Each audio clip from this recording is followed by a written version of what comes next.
Hey everyone, welcome to Sweater Weather. I'm your host, Aaron Giovanone. Great to be back with you. In this episode, I'm joined once again by my friends from the Alberta Advantage podcast, Clinton, Joel, and Karen. We're concluding our epic discussion of Fubar, the classic Canadian and Calgarian comedy franchise. Today, we're talking about the 2010 movie Fubar II, Balls to the Wall, in which Terry and Dean head up to Fort McMurray to work in the oil sands. And we're also talking about the Vice television series from 2017, Fubar Age of Computer, where our protagonists, Terry and Dean, try to make a go of it in the online economy. The struggles of Terry and Dean as working class men really is foregrounded in these later two installments of the Fubar series. Keep in mind that this is the second half of our discussion of the Fubar franchise. To check out the first half, where we talk about the original Fubar movie from 2002, go take a look and a listen to our last episode. I want to remind you as well that Sweater Weather is part of the Harbinger Media Network. Check out their great lineup of shows at harbingermedianetwork.com. Sweater Weather has been going for about 8 months now, and this is just the beginning. I feel like the show is really starting to come into its own, developing its own style and its editorial approach. What we're doing here is developing a class analysis of Canadian arts and culture.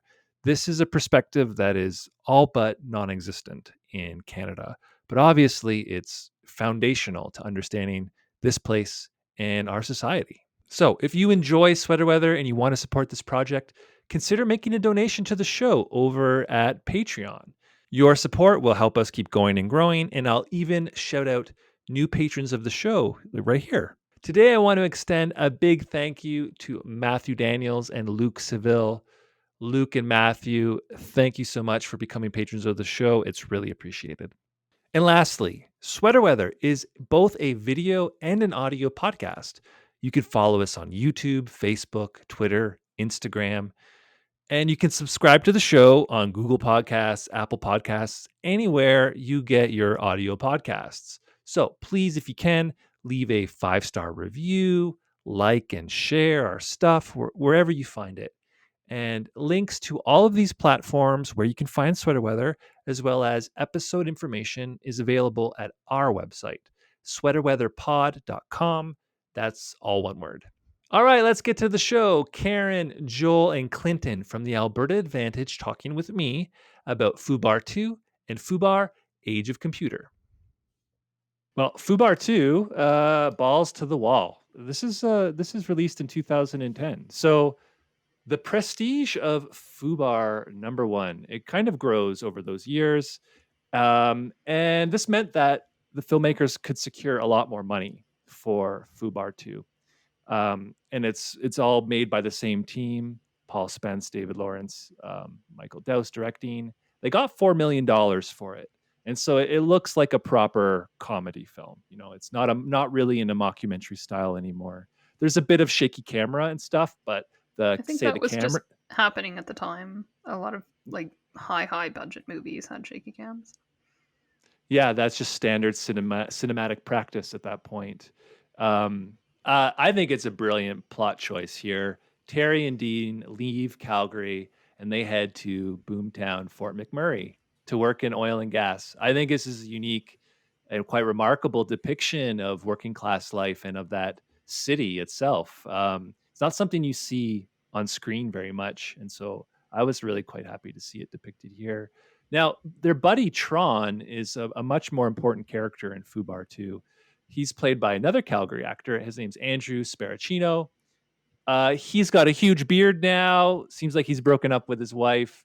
He works in the oil patch when the movie opens. He drives a big truck. He's got a drug problem. He raps. He's just this epic character, and other things that happen. So Terry and Dean kind of follow him up to Fort McMurray because he seems to be prospering. Now, once they're there, though, it's not really the kind of work that necessarily suits them. So I really like that Dean tries to break his own ankle to get workers' compensation so that he can get off of this job. Um, something else that happens to Dean in the course of this movie is he loses his other testicle to cancer. I mean, Uh, I guess he has one left, so No, he says at that's the what the end of movie's gonna movie. do. No, he Yeah, says am I gonna get penis cancer? That's his logic, and I mean, yeah, it's hard to fault. He's gonna have to have testosterone supplements the rest of his life. Yeah, Well- the big beard is very bad. You're not supposed to have large facial hair in the oil patch, which is why the goatee and the mustache are the du jour facial hairs of northern Alberta. If you have a large beard like, say, mine, or even Yeah. some stubble like Joel here, you will not be able to have a full or half mask seal around your face in the event of an H2S leak, most commonly, or any kind of chemical leak. H2S is very bad. It will kill you at very low concentrations per million, and it will do such things as burn your eyes or fuse your contact lenses to your eyeballs. So for an oil patch worker who is prospering in Fort McMurray, even a truck driver who's just hitting truck stations, to have a large beard, it's a huge misstep from this movie. I give it 3 stars. The beard or the movie? Yes. Yes. Okay. Both for the same reason. Yeah. I will not tell you whether it's out of 10 or 5. So I'm the only one qualified to work with the HUS. Like. Oh no, they'll hand you a razor. Oh. Yeah, I've done it I before. mean, I already shaved. I've done it before where they were just like, we're going to be indoors in the office, and then all of a sudden it turned into a field visit. So I had to take a razor and just go, right there in front of like 40 people. It was very embarrassing.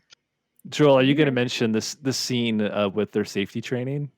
Well, okay. First, I want to go to the setup, because before they even get to Fort McMurray, there's a few important things that I think are amazing. Okay, first of all, the jump cut from Fubar, the first movie, to the second movie, and to have this huge transformation of Tron is amazing. Yeah, it's very funny. It's phenomenal because he's so straight edge, doesn't want to party throughout the first film. He doesn't show up to the party, right? Like that's the whole thing. Yeah. To the second film where he's just basically said fuck it to the straight edge life and has gone to this sort of frontier pioneer mentality, going out to the oil sands and making the big money, right? And the way he arrives at that party, in the opening scene, is just amazing. Yeah, pulls up in that truck, runs over a tree. Might as well have had spurs on. It's quite the entrance. It's amazing. So that was very funny right off the bat. And secondly, on the trip to Fort McMurray, is extremely funny, mostly because of the hitchhiker incident. So they stop for a hitchhiker, and they immediately ask him for weed and and smoke it, and then they find out that he's an environmentalist trying to go up to Fort McMurray to or environmental activist, perhaps, trying to go to Fort McMurray to protest the oil sands or whatever. So he starts talking about dead ducks, and they don't really have any time or patience. No, they're like fuck ducks. That's that's my notes for this whole movie is fuck ducks. And then they stop and say oh, can you go out and get something? And then they once he gets out of the car, they steal the weed from his bag and then push his bag out of the car and peel off. To me, it was very illustrative of a particular mentality right in the middle of the big boom in Alberta, where nobody wanted to hear that. Even people that might be sympathetic or whatever were just no, I want to go make my money. Shut up with your ducks. And it was it's a very good little encapsulation of an attitude that was quite pervasive in Alberta. Yeah, I mean Tron as well is just a perfect type, It's just such a recognizable type to see him pull up in his truck. You're oh my god, yeah. That's really love to see that. I thought that was a great transition too, though, because again, watching these in a short period of time, it's he's still absorbing what society is expecting him to be. So it's not that much of a difference from the first movie, because it's oh, I'm showing up and showing Terry and Dean what they and a guy in Alberta should be doing, even if it's a complete aesthetic transformation. It's I'm getting mine and you're behind. So I love that house party scene. Dean is tripping on acid in his bedroom. And he knocks over a candle, so the house The house is burning down. All of the people like are running away. And then like Terry's like, "Where's Dean? We gotta get Dean." And so like Tron busts out a chainsaw and it just like Goes through the it, drywall it with it. goes right through the wall. And like there's just a wonderful scene where Dean is like standing up all like whacked out, and there's the flames behind him, and it just is just like, yeah, Yeah, beautiful, just like I beautiful love shot. the kind of demonstration of the energy and the budget they had, like right away. They're just like, giving it like however much increase in, in That's right. money. And You're gonna have a huge truck. It's gonna They've run got over a it. tree. yeah. We're gonna have a tear down party in this house. We're gonna The burn house is this gonna be house on down. fire. Yeah, to just You're gonna ramp chainsaw up through a wall. within like 5 or 10 minutes, and you're like, wow, they are giving her this time. Wow.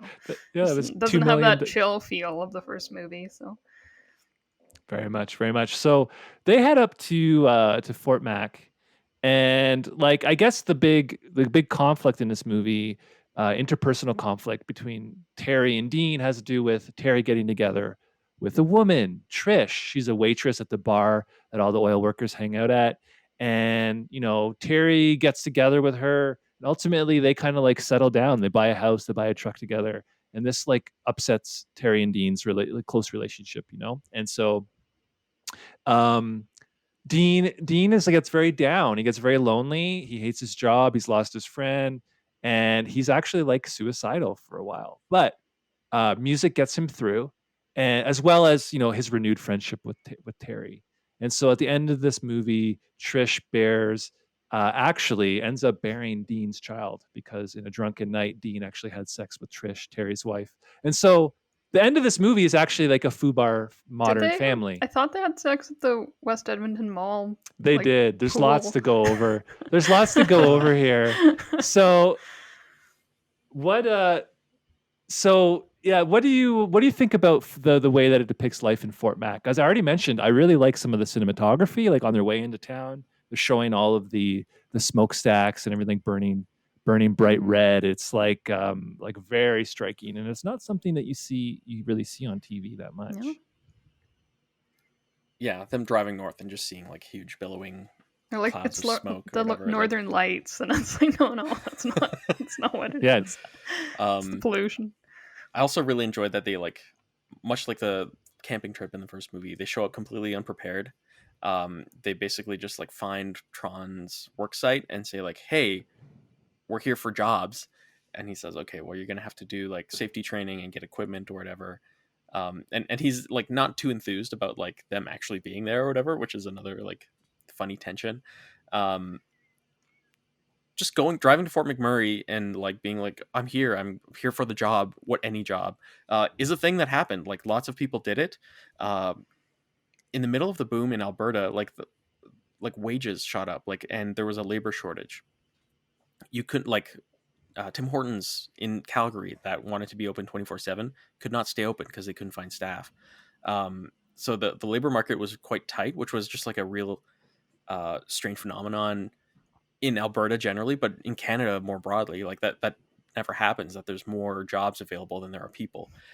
So it was quite this like very strange time. And so and people would just show up in Fort McMurray and expect to have a job, and often they could, but there are all these associated problems. Like there wasn't enough housing.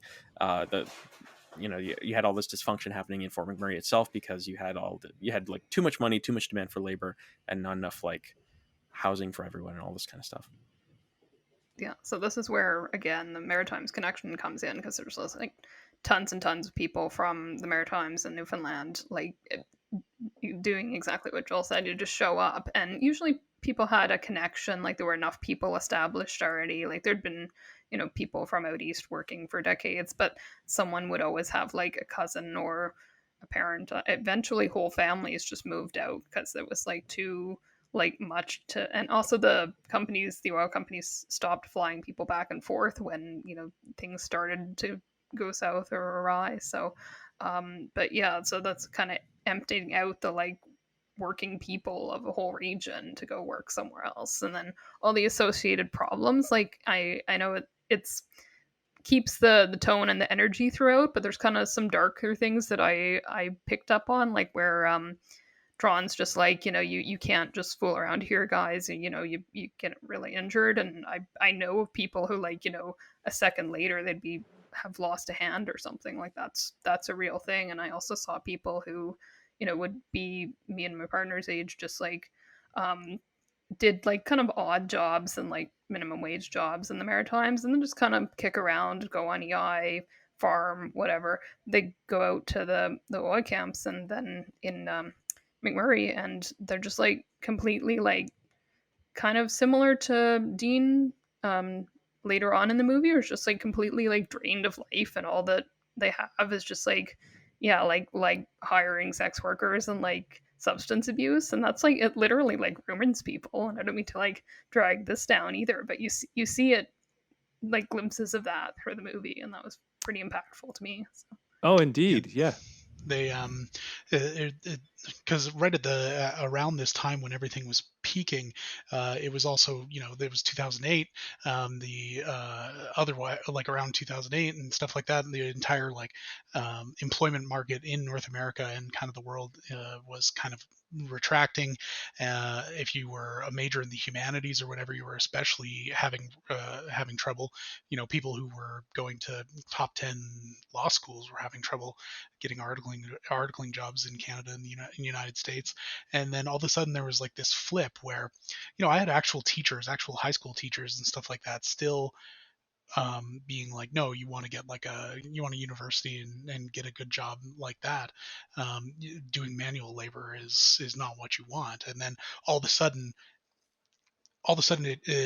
everybody who could do manual labor, had a trade, or was just mobile and could go where the money was they were all of a sudden the geniuses, and they were coming home with huge paychecks and all of a sudden moving their lives forward, whereas this kind of large block of university educated labor was languishing. Obviously those good times didn't last, but for a while there was one thing that I encountered, uh, personally and in significant frequency, was a kind of a gloating of that labor class, and all of a sudden, because I think the working class does get a certain amount of mockery of kind of intellectual snobbery, pushed their way. Like, you couldn't cut it, you didn't get the grades, you didn't come to university, you are just the working class. I think that's something that has been a strain of snobbery since time immemorial. But for a significant time there in Alberta and stuff like that, it was just like I had full on people I used to go to high school with be like, I didn't go to university, I have no debt, I'm making six figures, and I bought a house. Like, nana boo boo. And so like that is that's what I think about when I see that, is like there was, for this like brief shining moment when a barrel of oil was on 110 $10 US.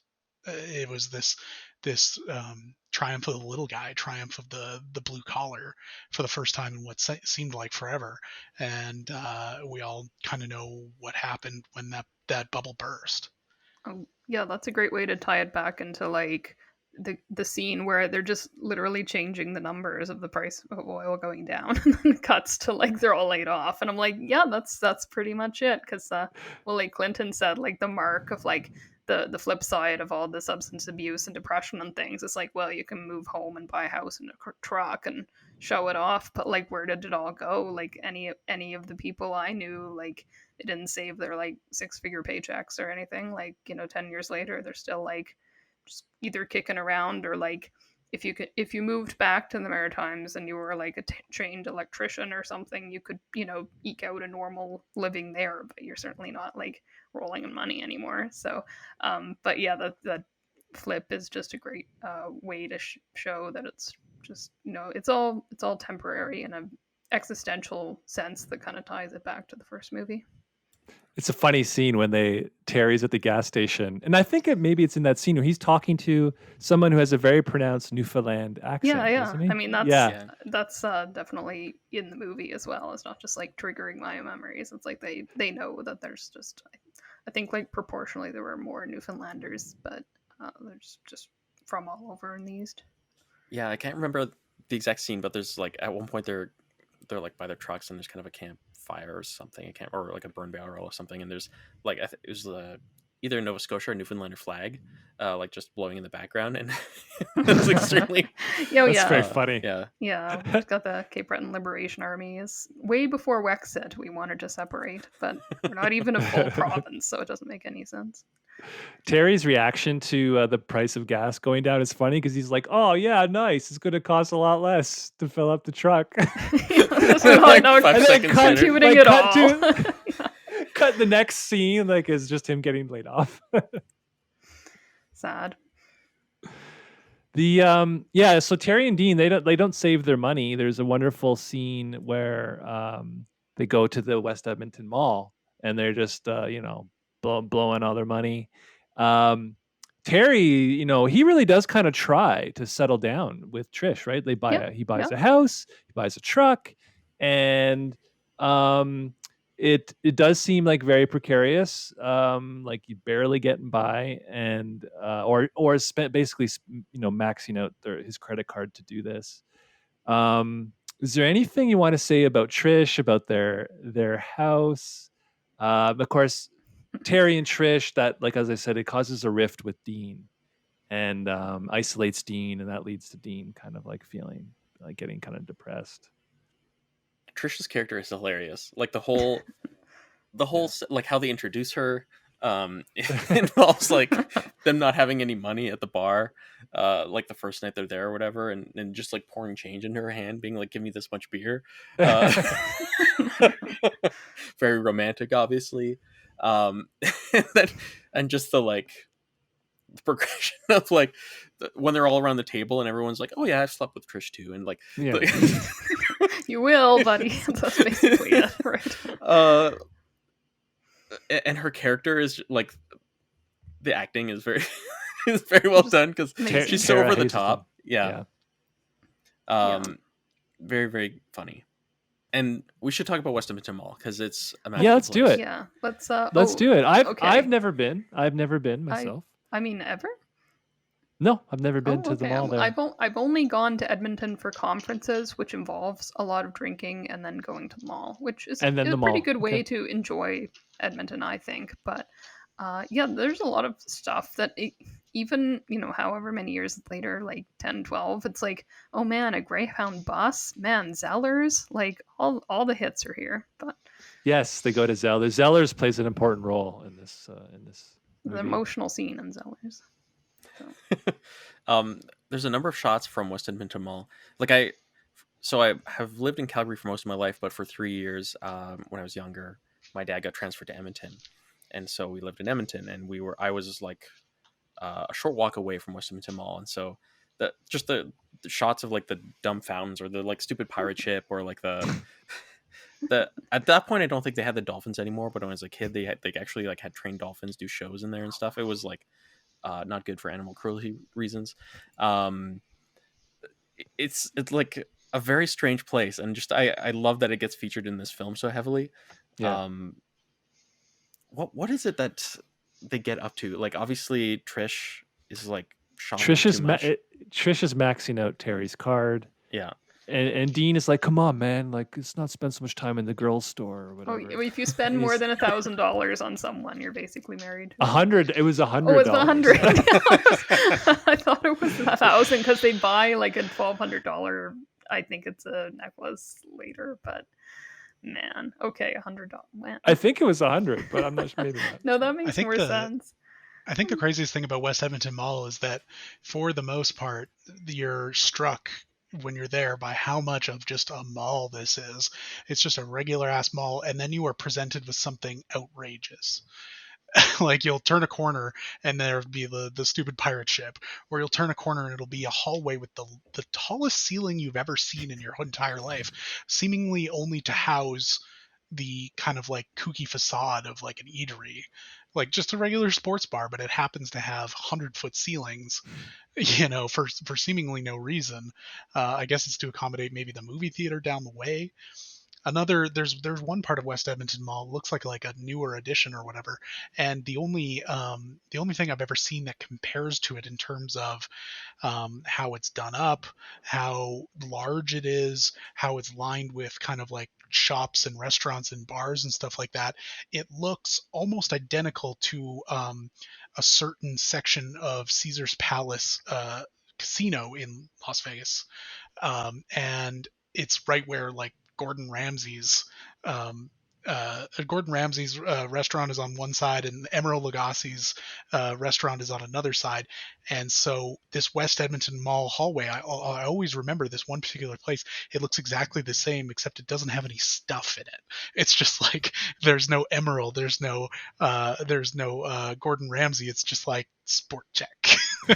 and so it just whenever I'm in West Edmonton Mall, I'm just like, this is a lot of fanfare for regular stuff. Yeah, there doesn't seem to be any like different stores than the No, Chinook Mall or the Micmac Mall or any. There's mall like I've been to. three Payless shoe outlets or Yeah, something. there's just multiples of things. That's it. There's like a constant. I can't remember who owns West Edmonton Mall, but It's not the Ontario teachers. they might own a tiny piece of it. But Cadillac Fairview owns Chinook Mall in Calgary, which I think is the second biggest mall in Alberta. And they always have every now and then you'll see like in a post media paper, like they'll have a little, dick wagging conversation about like, yes, they were the first people to get Williams Sonoma, but we were the first people to get a, Lynx bracelets or something like that. Stores you can't afford. Yeah, So like just good. things like they always talk about like which ones they were able to attract to which markets, yada yada yada. And I don't know why that made me think of it right now, but it just I think it's very funny that they have like kind of like this friendly rivalry of like mall real estate. I feel like Terry and Dean are very much the product of their environment. It's like the mall is there to facilitate their like as a playground for them, a place for them to spend their money, be excessive in so many ways. And Fort Mac, it's there. It encourages that. It gives them too much money. It like disrupts their life in like a destructive way. They really are like, I just love that they go to the mall because that is very much the place for Terry and Dean. Did they end up going to the water park there? Yes. Of I course. think there's some slide action. Good. Yeah, it Right. did make There's a me montage miss of kind of like jumping swimming through slides and pools. stuff. Love that. I remember driving up to Slave Lake for work, and we just had like all this time to kill because we didn't have anything to do until the next day. So we just like stopped at West Edmonton Mall and like used our per diem like at a restaurant in the mall, walked around for a little bit, and then we were just like, and then just kept driving and driving and driving. And it's just that experience, like endless driving to an oil field in Alberta, punctuated by a trip to West Edmonton Mall. I think that's like the most Alberta experience you can have, unless you're like the victim of some sort of racialized violence. This Fubar II is very much about Alberta. It's like about being Albertan and stuff, or Canadian as well, in a way that the first one wasn't. You can tell the first one, it was actually, I mean, if you're a Calgarian, you recognize the landmarks, but they actually made I don't think they make any reference in the first movie to where they are. And so Fubar II is very much like pitched to, I think, a Canadian audience. And of course, they get a lot of money from the various funding agencies in Canada to do it. I think it works well to situate it very much in Alberta. I'm glad it was made at the time it was made too, because it documents how ridiculous that particular time was. Yeah. In a way that, like looking back 12 years later, you can say, yeah, that was like not only like it's messed up in the movie, and it's supposed to be messed up for like narrative reasons, but also the setting was like messed up to begin with, and they just happen to be characters in that place, right? So it gets at both angles, which if you wouldn't be able to make that movie now. It's set in a very particular time. I wonder, do you guys have a favorite scene from Fubar II? I think the party it's hard to top. I mean, like it's good to see the rest of the movie, but like the line I wrote down is when Tron is bragging about his denim parka, and it's just like, okay, that's it's just like the perfect like transition from like, this is the aspirational life that you want. It's just like a better version of your clothes. It's like if I had $1 million, it's like you just get more craft dinner. It's like, no, you just get more flannel and denim. Like that's what that's what it is. That's the life. So, and the like rapping, I was saying earlier, before we started, like, it doesn't seem like Terry and Dean really know what hip hop is, which is insane because it's like about the same age as like all the 80s like rock music that they like. So I don't know how they miss that, but they're like, what is this It's- type of poetry that you're saying? That's but fast. That's like, so that's just a bit unbelievable, but I think it works because it's just so funny. I think my favorite scene is still the hitchhiking environmental activists that they pick up and steal the weed from, um, just because uh, it's so emblematic of the, the the very impoverished discourse of like environmentalism in Alberta at the time. You had this kind of like naive sounding, high minded, like think of the ducks, um, kind of environmental line coming out. And like, I don't want to be dismissive of it or knock it. It's important, but it was so difficult to relate that to the resource rush and the boom that was happening, and to try to like to your average person. I think the economic benefits of like suddenly being able to draw in like a six-figure salary, um, a few dead ducks just doesn't matter when compared to however many thousands of people can like pull in these salaries, is kind of the math that was going on in a lot of people's heads. And the I think the environmental discourse at the time needed to relate better to the how ephemeral the boom was, how it was like not a long-term strategy, how it was like going to be like oil prices are very erratic. So as we see in the film, like you can't count on this, uh, and you can't count on boom times being forever. And like, there's probably a real need for government intervention to like steady things out, to like make things less ridiculous. But none of that conversation happened. It was about like naive sounding Yeah, college students who like are concerned about dead ducks, and then this kind of like working class stereotype that's just trying to like make money while they can. I know it's like it seems like our kind of anthem, but the material was really needed to be addressed there, and just was not. The alternative was, when you're in Alberta, it's so omnipotent that everybody, for almost seemingly from birth, has this understanding that as goes oil and gas goes everything else, because there's nothing else of its magnitude that's even close to possible in the near term. So you're goddamn right, I hope that the price of oil stays high, because if not, then my dad's rig mat company will go under, or my friend's restaurant will go under, or like tell me something that can support this community at such a level where everything else doesn't just domino behind it. And that is just such like a yeah, I mean, like, I suppose in Ontario, like, maybe, like, I think about this all the time, and always thought about it when I was, growing up, was just like, in Ontario, maybe they have other things that they can think about. Like, like, do they think sometimes about the financial sector? Do they think sometimes about like tourism and stuff like that? Because I got to tell you, every day I wake up and I talk about oil and gas, and it'd be incredible to have more than one topic. Wow, it's just like I think we all have that experience of like, what do people in like a normal society think about? Because I've never lived in one. It's always been like a one horse town. Maybe the horse departed a long time ago or not, but yeah, it's like a diversified economy. Like, I don't know what it is. So, Can you imagine, like it is incredible, like the valleys and peaks of my life that occurred, because of like the various machinations of like the Saudi royal family, uh, or OPEC, or wars, or and stuff like that, and just like, uh, uh, it's insane to like look back and just be like, it's think about 9/11, or at the peak of like Iranian nuclear crises and stuff like that. I always think about the kind of just like everybody just, they kind of say it under their breath, maybe at the side of their mouth, maybe in like very close company and stuff like that, but it's just like, man, another war, that'd be really good for us. That'd be nice.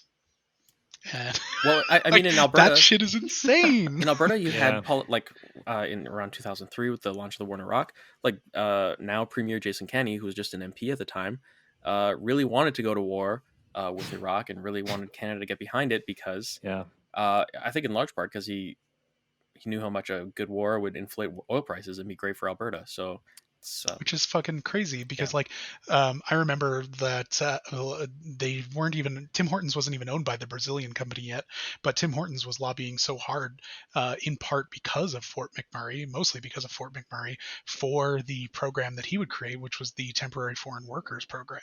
And the Fort McMurray Tim Hortons franchises refused to listen to the invisible hand of the market and raise their wages to attract labor, and so instead they wanted like cheaper Filipino labor to come in, and then almost immediately started like throwing their passports in a fucking safe, and then started handing them shit shifts.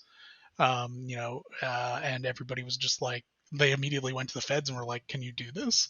And it was Jason Kenney holding the bag on all this, and he got off scot free. It's amazing to me how nobody talks about that ever, about how about the things that he did for Northern Alberta, large corporations and that fucking program. Any closing thoughts on Fubar II? How does this compare to Fubar One? Everyone said they liked Fubar One better.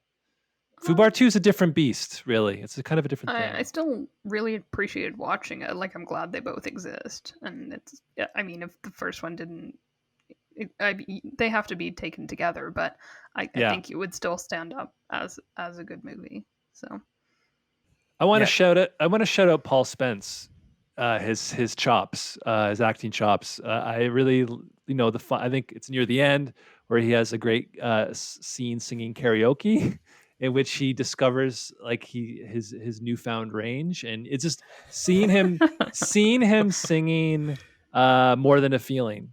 And just like the way that the kind of mini narrative of his performance is, he starts off like really low, and as he's singing, he starts to test his voice and see that he can sing better and higher notes. And just the delight in his eyes as he's hitting some of those notes, you're just like, yeah, man, this is awesome. And the whole family, it's kind of a mirror scene to the opening scene where there's another house party that goes very differently, I guess. But his family is gathered around, his kids are there, and they're like watching their daddy like really belt out this tune, and they It's just like he's discovering a superpower. It's amazing. yeah.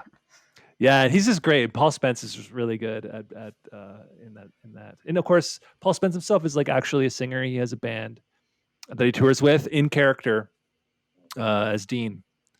What was it called So again? Night Stalker? it's called Night. What is it called? Night Night Seeker. Night Seeker. hmm, So Aren't we all night seekers? well, I'm not. the night comes regardless, So Clinton had to take off. His children were demanding it. So thank you, Clinton, for being here. So we're gonna move on to the last or the latest installment, I guess, of Fubar. This is a series, an 8-part series made for Vice in 2017. Again, Michael Dowse is directing. This series opens with Terry and Dean escaping Fort McMurray when the famous 2016 wildfire hits, and actually, it's actually Terry and Dean who start the fires by accident when they get drunk. And they're out camping, and Dean's I think he's like playing his like guitar, and because guitar catches on fire, and then he wanders out into the forest and falls, passes out. And anyway, it's a kind of an edgy but a rather funny premise, and they have to like apologize for this premise at the beginning of every episode with the disclaimer. It's like, no disrespect to Fort McMurray wildfire. Yeah, No, no disrespect to the survivors of the fire. yeah, We're just basically. joking that we started it, though. So Terry and Dean, they escape back to Calgary, where they live with Dean's cousin. His name's Terrence. It's a new character, and he is played by another Calgary actor named North Darling. That's his official name. It sounds like a fake name, but maybe it's a kind of a cool name. And Dean's cousin like lives in a bunker style house, and he's kind of like an extremely online type. And Terry like very quickly takes up this lifestyle of like just sitting at his computer all day. he's never been on the internet before. Apparently, it's 2017, but Terry is they have not really encountered the internet before this in any meaningful way, and so Terry like immediately becomes one of these extremely online types as well. And of course, hijinks ensue. Terry's main occupation now that they're out of work, now that the oil sands have burned down, is that he's trying to get in on like the entrepreneurial online economy. So he tries a couple of things. He does a drone weed delivery startup, which is like immediately subject to a hostile takeover as soon as he starts it.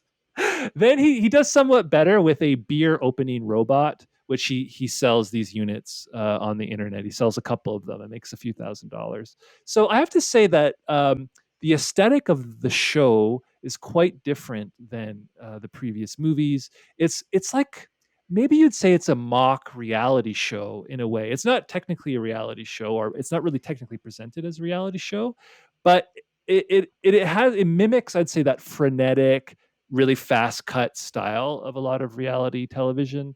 Michael Dowse, the director, said that he was looking to mimic the frenetic scrolling and searching online, the clicking and the closing windows and scrolling and all of that. So it is extremely quick cut. Aesthetically, it is interesting. The screen's overflowing with like changing visuals. I find it very hard to watch, to be honest. To watch like 2 episodes in a row of this is like you're just overloaded. Like um, uh, individual episodes work pretty well, but like thinking of it as a series is kind of a little bit harder. There isn't quite the same through line, I would say. Of course, I mean that makes sense, I suppose, in a way that it's a series and not a movie. Um, so you folks know a little bit about Age of Computer. This is for the Vice Network, as I said. Do you have any thoughts about Age of Computer? It's just fun that they're like continuing it. I Yeah, guess, cool, right? and that they're adapting to a different format. Yeah, The fact that they've never used a computer before is like a fantastic part of their um, characters and their narrative arc. North Darling is also very funny. I mostly know North Darling through his like social media presence. He puts little shorts on Twitter. Does a lot of like man in the street pretending to be a reporter kind of stuff. Um, also in kind of like mockumentary style, which have been quite humorous. So um, yeah, that's about all I got. Yeah, I wasn't. I managed to watch a couple of the episodes that you sent us there, and I think they're kind of around the internet. I wasn't able to like kind of plug into whatever the Vice network is, but yeah, no, I mean the charm is still there. Like they're kind of pushing it a little bit of like, okay, like you're in another wacky situation, or you're just kind of keeping up with the time. But again, it's same as I said with the movies. I'm like, I'm glad that it exists versus not, but I'm not sure it's like holding up super well at this point. But there were a couple lines and things that made me laugh. There was a scene where the cousin and Terry are going on the kind of a chat roulette sort of website, and there's like um, someone on the other side like just holding a like log pillow and just like interacting with that, and I was like, oh, okay. And then there's a scene later where Trish is on the news, like because she thinks that Terry's missing. So he's just like, yeah, I just imagined him like his during the fire burning the flannel melting into him, and it was just like that made me laugh a lot. So I think the most of the charm is still there, but it's starting to kind of peter out a little bit. So I would like to see a Fubar 3, like another movie. I'm glad they tried the television format, but I hope they come back with another full length movie. Now, you mentioned North Darling being on the internet. I think since Age of Computer came out a few years ago, Terry, Dave Lawrence has been doing a lot on online, and he posts quite a bit to his YouTube, Terry's Tube, and I know that Paul Spence is doing a little bit as well, but Terry seems to really be giving her. Sorry to fall back on that again, but he's putting out quite a bit of content. So, are you guys familiar with this stuff? Yeah, I catch the occasional like Terry thing as he kind of drops it on the internet, Yeah, and I quite like it because it's set in either like his basement or his garage, and it's like decorated appropriately. Like you're like, oh yeah, Yeah. of course that's what his basement or garage would look like, and he usually just sits down and talks about whatever or brings up whatever issue or cracks whatever joke. Um, it's still very much in character. I've also had the this was a few years ago, but I had the opportunity to like I went to the Loose Moose and Terry was there in character, and Oh yeah. occasionally he'll show up to like things in Calgary in character, and Yeah. just like say like woo and like throw a beer can or whatever, and it's like seeing a wild animal like that's very rare out in the wild, and you're just like, oh, it's real. And, so there's this kind of like wonderful part of like still having him be in Calgary doing things active in character, and his online presence is kind of like that as well. Yeah, he's yoked himself to civic identity in a lot of ways, right? Like I've seen some of his videos where he's with the hitman. He's driving around in a SUV with him. I think he's like showing up at like some of his charity events. He's at the Flames games, I guess. Sometimes, I guess he'll show up there. He recorded. I guess there was various. Yeah. Anyway, various Calgary events. He definitely like is making himself a like a Calgary kind of like a Calgary mascot, I guess, in a Yeah, way. that's So such a refreshing contrast to like pretty much every social media influencer in the entire city, because they're just kind of like lame, like third-hand rip-offs of like cool people in other cities. But like, absolutely, Terry is just like, you can't replicate him in any other place. So it's like appreciated. yeah. So, what do you think we have to learn? It's been almost 20 years since Fubar began. What do you think we have to learn in summary here from Fubar? I mean, there's an obvious The great one moral word lessons of Fubar. answer, but I mean, I think we want to talk about a bit about other things before we hit that. But there is like, to me, the best parts of it that can be gleaned are like the kind Yeah. of there's a real cleverness with how it depicts working class life in a slightly exploitative but often more like reclamatory or more kind of like Celebratory. celebratory way. Yeah. That I think is quite important, and it's I feel as the years have gone on, there's maybe like less and less of a sense of like working class life in Calgary and what it potentially looks like. Like 20 years ago, these characters, you could have encountered someone like that and they would have said like, yeah, I'm from Forest Lawn and I'm really into metal or whatever. Like that, this, it would have been a character that you could have really encountered. And maybe it's just I'm in a different place in my life or whatever, but it seems like a rarer kind of character in Calgary. So there's a way in which they're kind of like a time capsule of a certain kind of existence that was around at a particular time. So that I think is important and like worth paying attention to.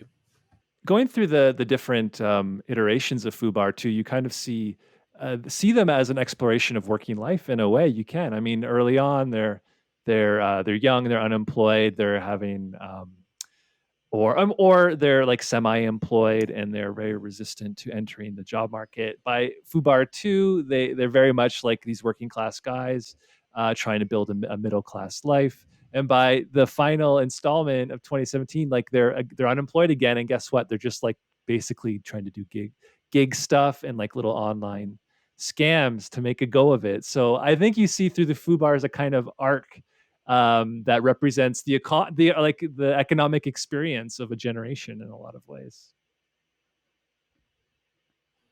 Karen, any great moral lessons I'm from trying to think. Fubar? I can't figure out any that are not just giver. I don't. That's what I was leading that up is to. the most important lesson of them all, isn't it? I mean, I think it is, honestly. I mean, certainly in my life, Yeah. like I was definitely like, again, coming out of school and university, always did well, high achiever, and then I'm just like, what am I gonna do now? And I've just been kind of like kicking around for 15, 20 years trying to figure it out, and now I'm just like, you just have a beer, and that seems to be the best thing that you can do a lot of the time. So it's actually like that genuinely seems okay. And obviously, like, Fubar has lots of examples of taking it too far or whatever, so in moderation, but including moderation is the old saying. But yeah, no, it very much as Aaron said, it kind of, I did find myself getting more and more uncomfortable as it catches up to the current time period, because it just our lives seem very sad and hollow now in terms of like, and it's not just a class thing. It's just like you could be like a very well-off person and your life is still like, there's scenes in Age of Computer where they're just like, oh yeah, you remember sleeping on someone's couch? Well, now it's an app, and it's like, oh yeah, every aspect of life that used to be casual or enjoyable is now like monetized. So that's just uncomfortable to look at. But whereas the further you go back in time, it's more nostalgic or youthful, or at least you could kind of opt out. And it just seems like, maybe again, this is just where I am, but it just seems like those areas of life just kind of close in, and that's all you're left with. It's like the same options as everybody else, and there's no opting out or not conforming. So that's a little depressing, but at least we have, yeah, Terry and Dean to remind us to sit back and take it as it comes. Enjoy the moment when you can. Yeah. There is a real sense to like Givener, which is like just throw yourself into a situation completely unprepared, and perhaps through sheer luck and ingenuity, and perhaps a substantial risk of bodily harm, you might end up making it, and kind of it might work out, maybe. So just do it. It is. I think like YOLO was the ethos. The current, like iteration, or I don't know if that's current. Well, that's still like 10 years ago, but I think we're past YOLO, but it is the same, pretty similar sentiment, probably. Yeah. All right. Well, thank you, Karen and Joel. It's been nice talking Fubar with you. Thanks so much for having me on Sweater Weather. It's been a pleasure. Yes, thanks. Likewise. Thanks for watching our show about Fubar II and Fubar Age of Computer. Don't forget, you can support Sweater Weather on Patreon at patreon.com/Canadian Sweater. Thanks again for watching and listening, and we'll see you next time.